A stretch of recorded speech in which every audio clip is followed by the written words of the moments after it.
Bonjour chers élèves, j'espère que vous allez bien. Aujourd'hui, on va faire ensemble une leçon d'expression écrite intitulée « Écrire le début d'un récit ». Vous êtes prêts? On y va.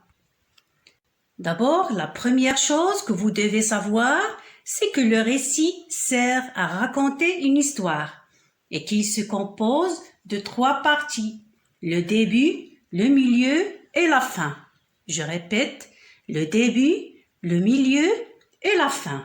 Bien, aujourd'hui, on va savoir, comme l'indique le titre de notre leçon, comment écrire le début d'un récit. Généralement, dans le début d'un récit, on répond à ces 3 questions. Qui sont les personnages de l'histoire? Quand se passe l'histoire? Ça veut dire le temps. Où se passe l'histoire? Ça veut dire le lieu. Bien.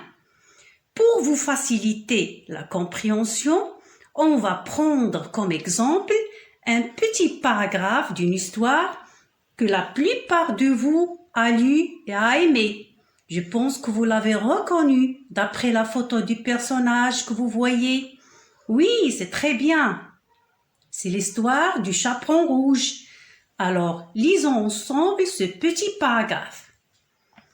Il était une fois une jeune fille qui s'appelait le petit chaperon rouge. Un jour, sa mère lui dit d'apporter à sa grand-mère qui vivait dans la forêt de la nourriture. Ça y est, alors, après avoir lu ce petit paragraphe, je vais vous poser quelques questions. Quels sont les personnages cités dans ce paragraphe? Oui, très bien. Les personnages sont la jeune fille qui s'appelait Chaperon Rouge, la mère et la grand-mère. Très bien. Où se passe l'histoire?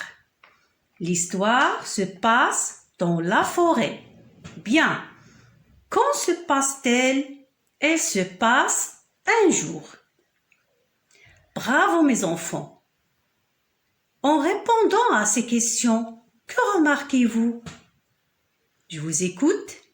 Oui, c'est ça. On remarque que ce début de l'histoire nous donne des informations sur les personnages, le lieu et le temps de l'histoire. Et ce sont les éléments essentiels qui composent le début d'un récit.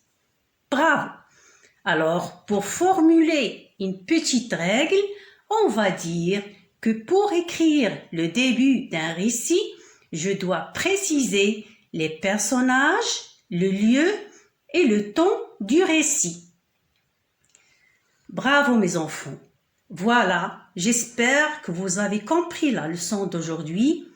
Au revoir et à bientôt!